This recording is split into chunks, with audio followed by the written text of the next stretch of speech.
Well, hello everyone. Welcome back to another live hangout here at Voice Essentials. I hope you are having a good finish to your weekend for many of you in the Northern Hemisphere. Linda, I hope you're having a wonderful regatta day, despite the fact that, as you said in the chat, you haven't been there since actually attended the official Regatta Day event in Hobart since the 80s. Do I believe you on that, though, Linda? You party animal, you. And I can reveal today that it was my birthday yesterday. So I had a rather restful birthday in the sense that even my daughter did my household, my weekend chore, the vacuuming. I am the vacuum guy. Every weekend I vacuum the house, which I don't mind doing, it must be said. I find vacuuming quite a rewarding task. You probably don't.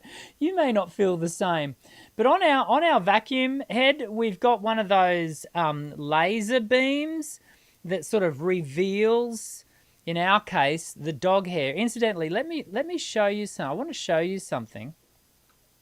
Can you see our dog? Oh, hang on a second. Let me. There we go. There's that. Her name is Bella over there in the corner. She's a lemon beagle, and we've always owned beagles. And they are known for shedding hair, but can I tell you, Bella sheds hair like no beagle we have ever owned. And so when I am doing the vacuuming and I'm, the little laser is revealing the amount of hair on the ground, oh my goodness. We could create, every week I say to Jody, I reckon I could create another whole beagle just from the hair that I pick up every week in the vacuuming. So consequently, I find vacuuming quite a rewarding job to see it, it's clean. So anyway, my daughter was kind enough to do the vacuuming yesterday. And so I didn't even have to do that. And so we sat around, we went out for lunch, which was quite good. We went to an American style burger place. We had burgers and came home, had a birthday cake. I'm very boring because in our family, we have a tradition where you get to choose what the meal is, if you will. And I don't even have to put my order in for my birthday because Jody and the kids, for that matter, know exactly what I will order every birthday. And that is, I would like tuna mornay. Jody makes tuna mornay, which I really, really love, the way Jody makes it. And a cheesecake, typically a lime cheesecake, and which Jody also makes, a beautiful lime cheesecake. And so that's what we did. And then we finished the evening off by watching the Olympics, which I'm going to talk a bit more to in a moment, because I love, you all know how much I love the snow. I love the Winter Olympics. Jody and I prefer to watch the Winter Olympics than the Summer Olympics. We'll come back to that in a moment. Today we are doing a Q&A, and so we're going to be, answering your questions. Currently, we have no questions in the live doc. So please throw your questions at us because, as you know, the Q&A sessions are rather stale when there aren't any questions to answer. So throw your questions in there and we'll get to those a little bit later. I wanted to give you the schedule of the next month or so, just so you've got a heads up as to what's coming up over the next 5 weeks. I say 5 because that's what I've got written down here for myself. So next week we're going to do a webinar, the mini topics that aren't so mini. So next week we're going to be talking about why does my voice feel different day to day? Like, when I go to my guitar, it's going to be pretty much what I last put down is what I'll pick up, and it'll be the same. Yeah, the strings might age over time, but it's the same instrument every time. Voice, not so much. So we're going to talk about why does it feel different day to day, and more importantly, what can you be doing to mitigate that variance? How can we look to have a little bit more of a reliability around the consistency of your vocal condition? We'll talk about that next week. The week after that is our first special guest for the year. And I said last week during our first show, I'm actually pretty excited about the lineup we're going to have this year for special guests. We always have fantastic guests every year. But this year I've got a whole heap of new people I want to introduce you to, people who are on the cutting edge of their particular field. And the reason I've got access to these people is because I met many of them in Canada last year during the International Congress of Voice Teachers, and asked them, hey, would you like to come onto the show next year? And they all were enthusiastic and said, yeah, we'd love to come on. So the first one is going to be a lady by the name of May Oskin, and she spoke in Canada about rough vocal effects, and that's exactly what I've invited her onto the show to talk about. So that's going to be really cool. The week after that, I really, really, really, really want to do a live reaction, but I'm yet to have a live reaction option, as in someone to choose the song to do a live reaction to. Perhaps if you could, email me, singing@desjarts.com.au, and send me your link, your song that you might want to get, or drop it into the Facebook community. Actually, that's probably the better way. Drop the link and the request into the Facebook community page, and make sure you put my name on it, and so that I see that notice, and hopefully we can do our first live reaction for the year. I really do want to do those. I think there's real value in us learning off each other. I know it takes quite a bit of courage to put your hand up to do it, but everyone who has had the opportunity to have their performance, their recording live reacted to, have said it was a beneficial thing. The week after that, so this is the 9th of March.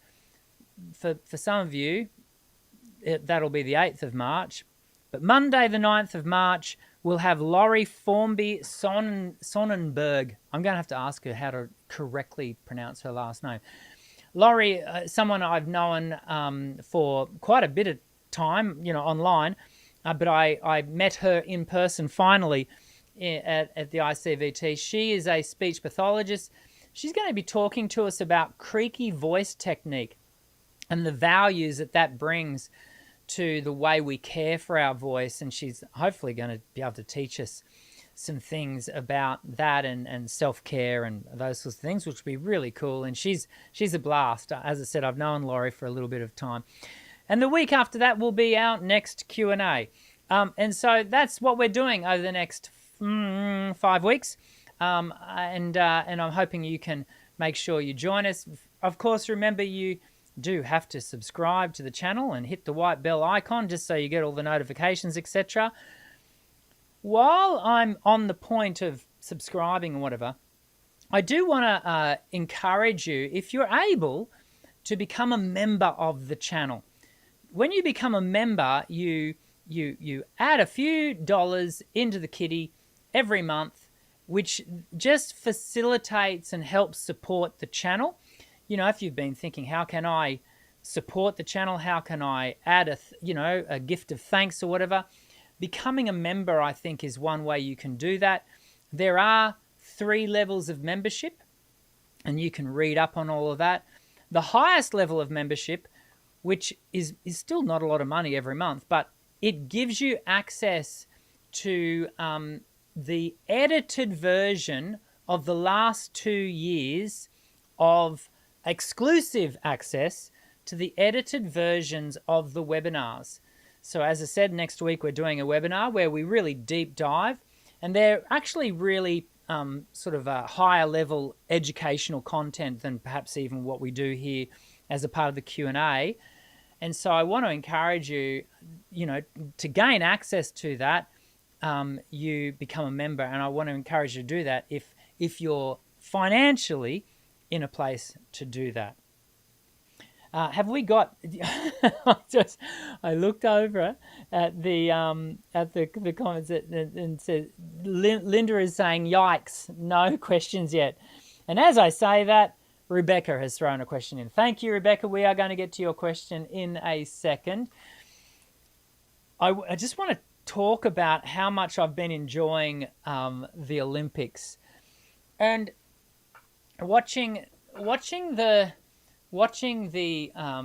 Winter Olympics has a completely other level to watching the Summer Olympics, in so much as so many of these athletes could die and have died, sadly, doing what they're doing. These are extreme sports. Last night we were watching the female downhill speed,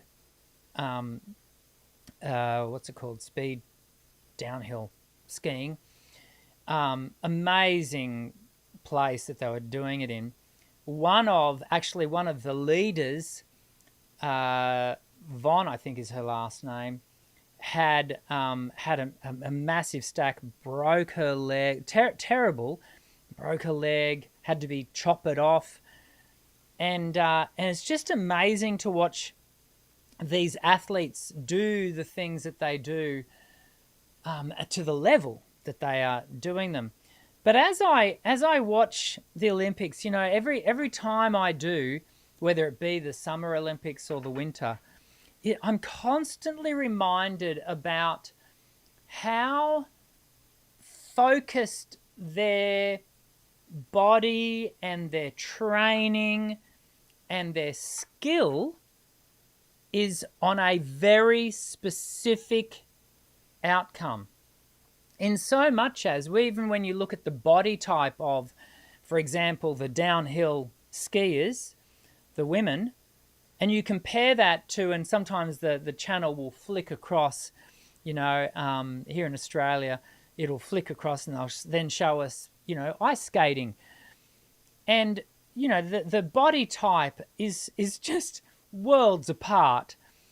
Both incredible athletes at what they are doing, but their training regime and everything about what they are presenting is completely different.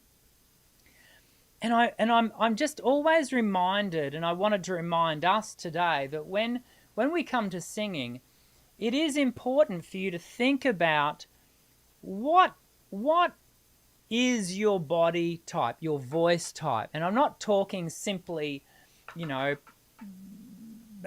soprano, alto, tenor, bass. I'm at voice classification.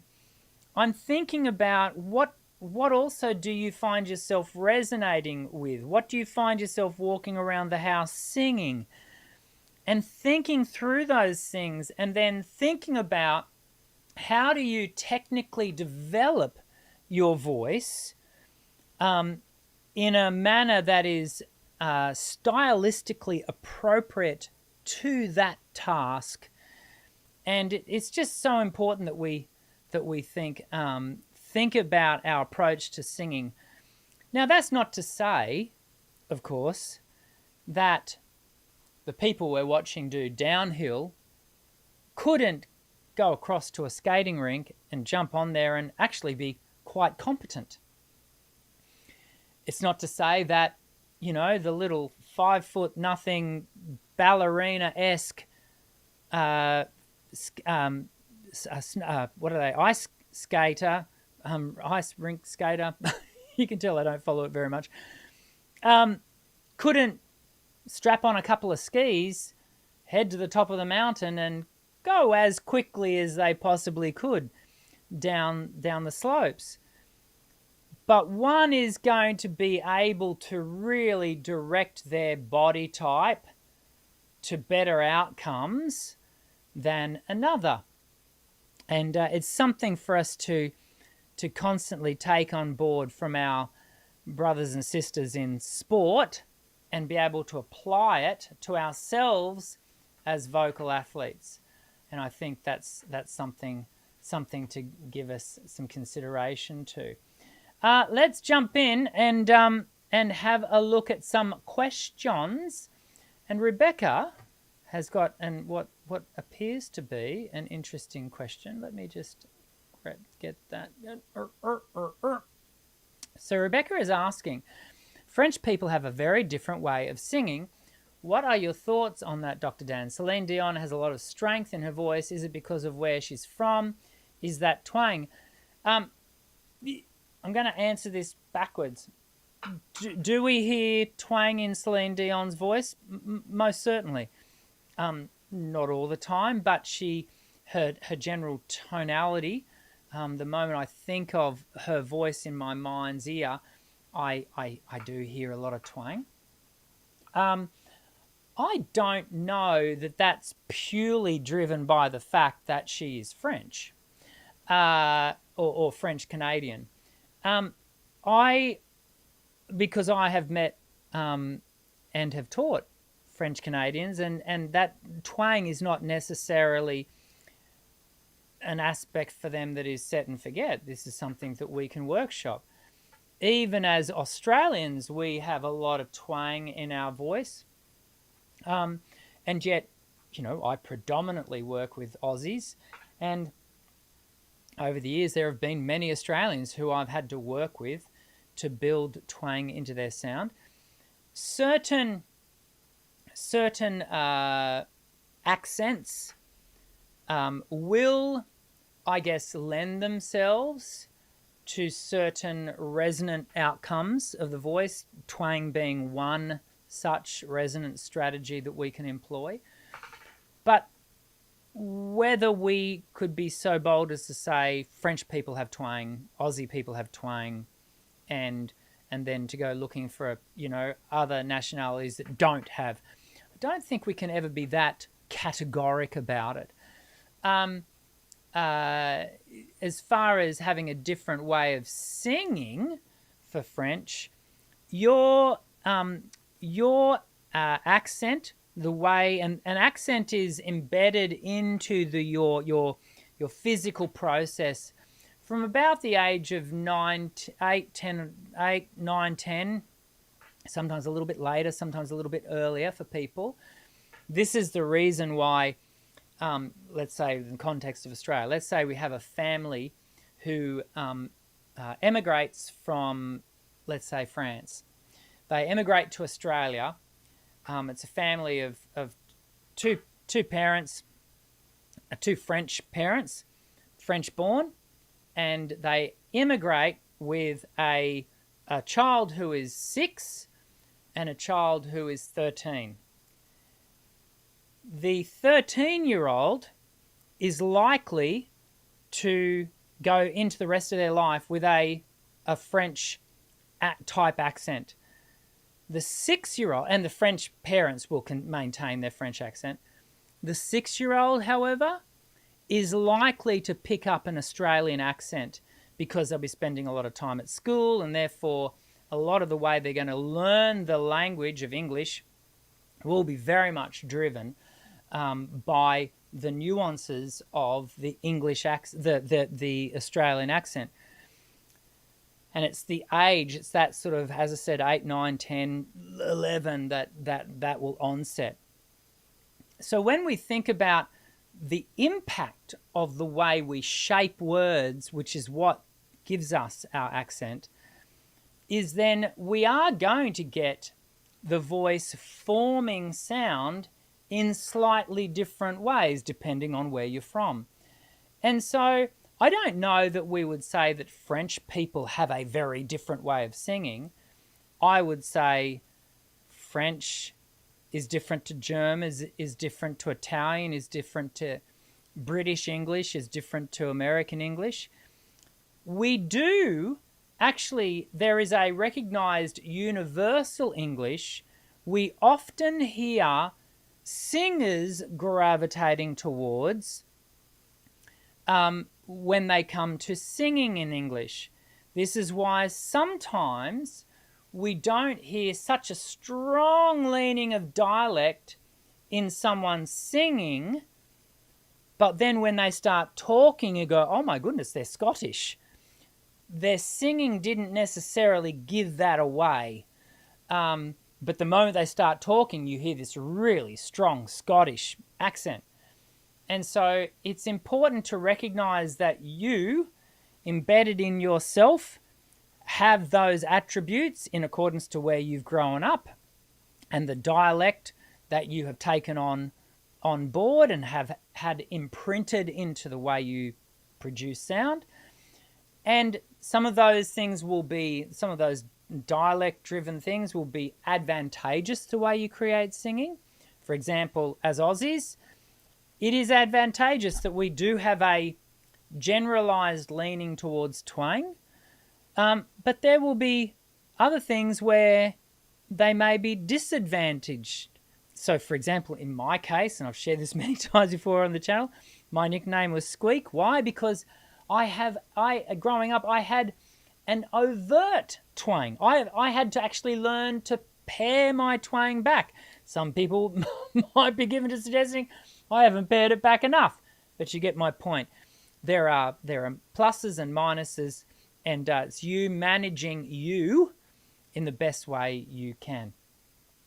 Rebecca, I hope that is helpful. Let's come up to Patricia. Okay, so Patricia's asking, Patricia, you give me good reason to remember to talk about the poll.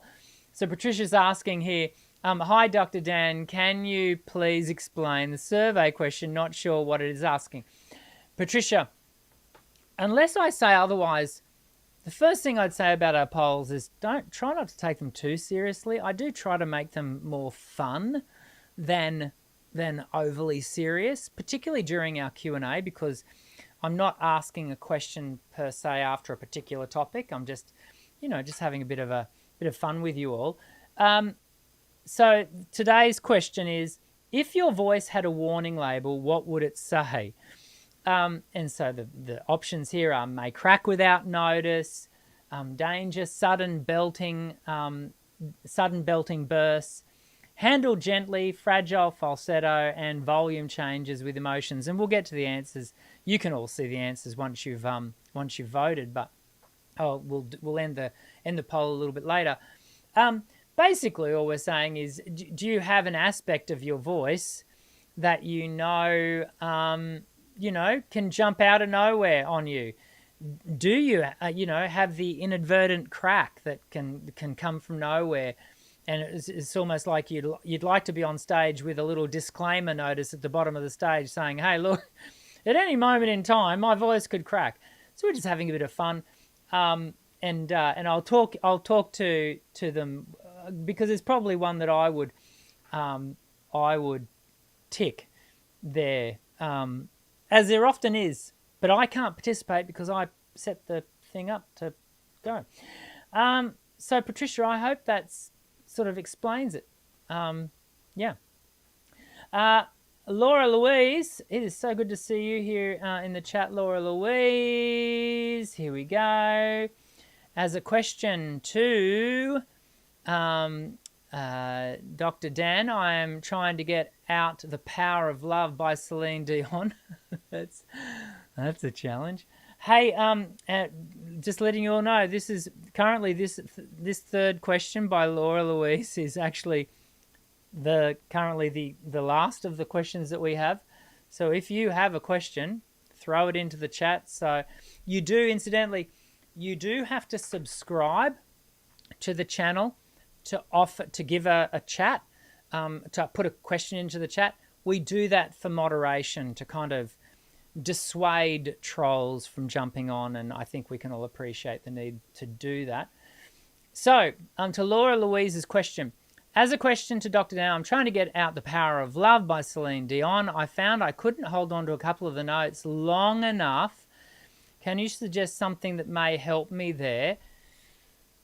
Laura, I suspect the issue, and this is often the case when we think about, high, long notes, that the issue is not, the challenge is not to be experienced in the note itself, but in the penultimate run-up. And I've often used this analogy before of a pole vaulter.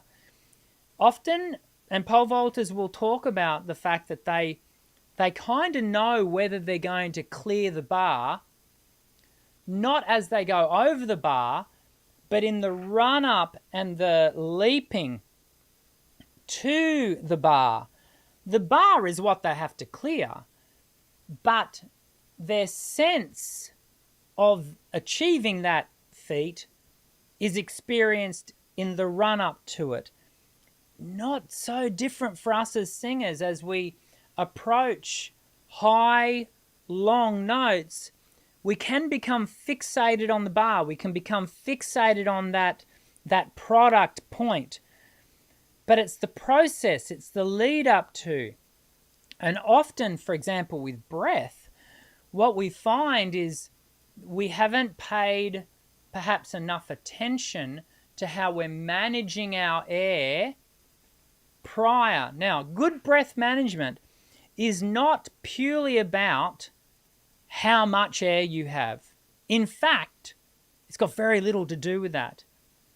Good breath management is first and foremost built on the quality of your intake, not on the volume, but the quality of the intake. What do I mean by that? It's about how released your system is to allow the atmospheric pressure to and for the diaphragm as it descends in its activation, which causes a depressurizing of the lungs, therefore air flowing into the lungs in a really free manner, so that when you do get to a point of being full, and I use that term loosely because when we think full, we often think, all tight up. But when we take our air in appropriately and freely, there should be no sense at our point of complete breath, full breath, there should be no sense of tension. We never want to get to a full breath and feel like then we've got to manage that tension because we're actually holding air in. That is not going to be well-managed breath because that is not going to lead to well-managed note. Breath fuels the notes. And so we want to be mindful about the way you intake your air so that it's a really even, easy inflow of air, and then you're able to manage the air out over the phrase. And then if you've got these high, big notes, long notes, that you're able to manage that as well. There are obviously other aspects to it. How much air are you using throughout the phrase? Do you have any sense of aspiration? Because if the phrase is aspirated, then there's going to be a higher use of airflow, which can then lead you to not have enough air at the end of things. But go looking, first and foremost, it's often surprising to singers when I say, let's just work on your intake of air back at this point, and let's see what happens as a result for that note that you want to extend on the end. It's uncanny how often working on that intake improves the outtake, not, the end note. And so that's something for you to maybe give some consideration to, Laura. I was just looking over at Bella because she's still over there, fast asleep. In our family, in our family, Bella is known as an air conditioner fiend. We only have two points of air conditioning in our house. One here in the studio, so that me and my clients don't, completely die of heat exhaustion during summer, and one in our main bedroom, which is downstairs. Bella will, if we've got both sets of air conditioning on during hot weather, Bella will move, just move between those two air conditioning points. She's not a stupid dog. Let's come up here to we've got here one from Jenny, and Jenny is asking. Let me just bring this down, Jenny, so I can get this nice. And Jenny is asking, Dr. Dan, I've only posted 2 songs and 2 shorts on my YouTube channel. I've never gotten any feedback, and I would love to know what you think of my singing. Well, Jenny, if you would like some feedback, I certainly can give feedback via the Facebook group. If you're a part of the Facebook community, and you'll get feedback from the community if you search up Dr. Dan's voice, the Voice Essentials community, I think it's called Voice Essentials community Facebook group, and you can become a part of that, Jenny, and post your videos to that, and you'll be able to get some feedback that way. Can I tell you, Jenny, a lot of people think that I am all over social media, that I'm, can I tell you, of all of our family, friends, and what have you, I'd probably be one of the worst regular contributors to things like Facebook. I am Gen X. I'm a 70s, early 80s kid. I come from an era where we didn't have any of that. And despite the fact that I have a YouTube channel and we do this live hangout every Monday at 1 p.m. Australian Eastern Standard Time, and I put up videos on a regular basis, as you know, I'm not overly social on social media. And so I tell you that to sort of give you some insight as to why do we often why is Dr. Dan not always seen on the Facebook group? It's because sometimes I'll get through the weekend and go, oh, maybe I should have. Anyway, I don't. Probably because I'm producing all of this other stuff. Maybe that's the issue. I do want to, and I think I say this at the beginning of every year, I do want to be more active. I seek to be more active on the YouTube, on the Facebook group page, and give you everyone more feedback. Jenny, as far as receiving specific individualized feedback from me outside of the Facebook group, or outside of participating in a live reaction here where I actively live react and give analysis and feedback on your performance here on the live show, the only other place that I do that is in private lessons. And so I do reaction and analysis videos to professional singers, because there is a lot for us to learn that way. But as far as me jumping over to your channel, I don't offer that level of individualized service. Jenny, do you know the reason why? Is because I honestly simply do not have the time. I just don't. And it would be nice to think that I could do that for everyone.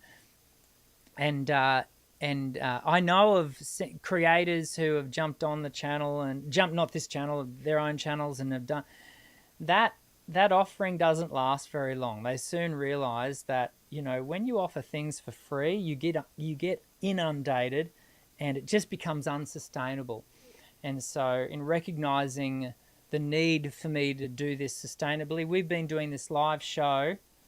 Oh, Linda's going to get upset with me because Linda tells me at the end of every year how many years we've been doing it. And I'd like to think the reason I don't remember is because it's not actually my main focus.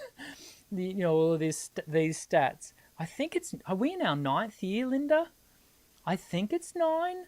Anyway, we've been doing this a long time.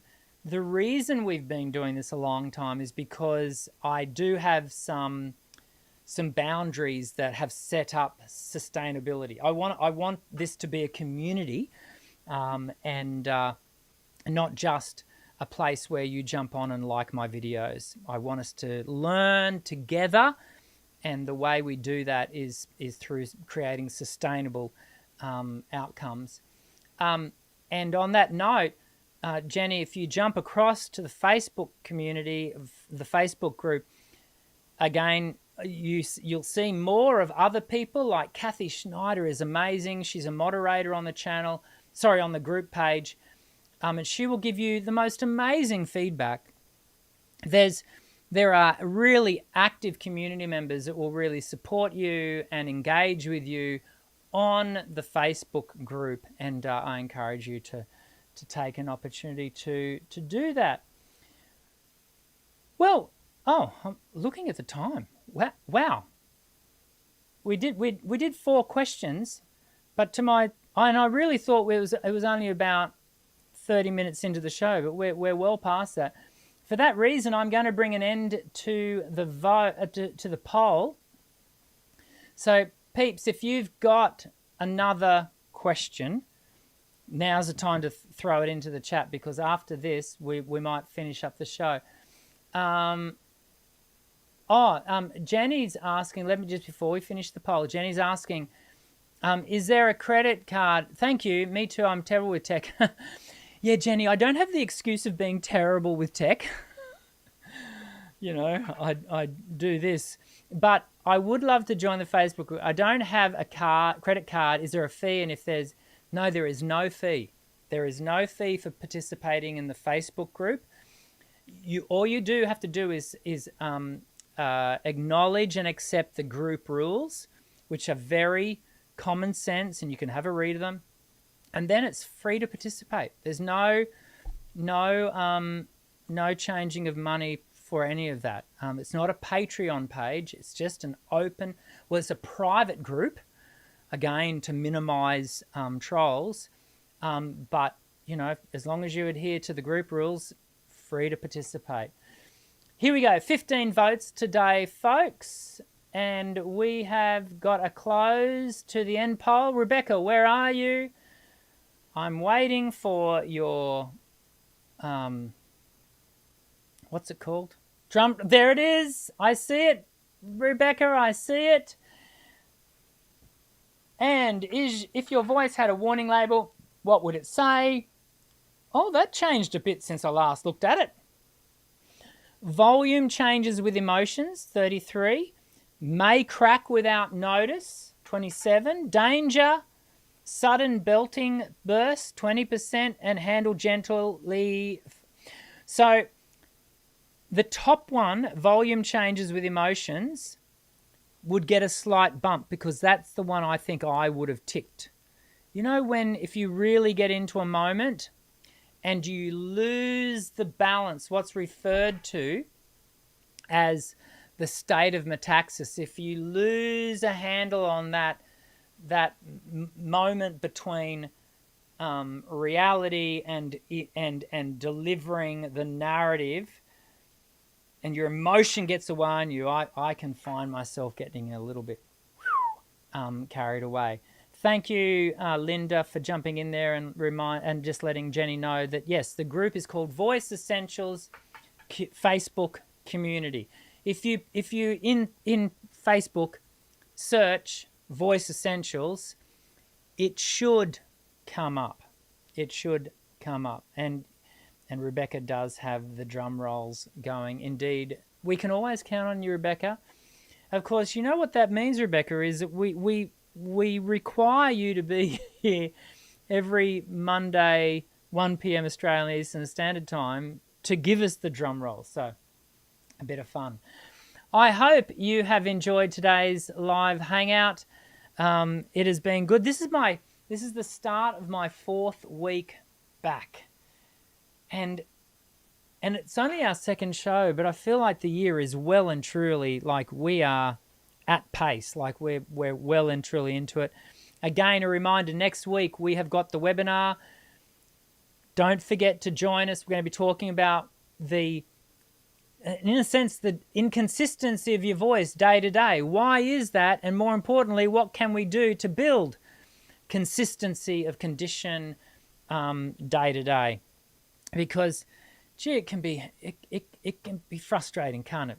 You know, to go to bed one day with your voice feeling 100%, and the next day you wake up and you go, what happened overnight? We're going to talk through all of those things next week when we hang out, and I look forward to doing that. Leave a thumbs up. Let the algorithm know that we've all enjoyed ourselves hanging out, and I look forward to seeing you again next week. I'm Dr. Dan. Sing well.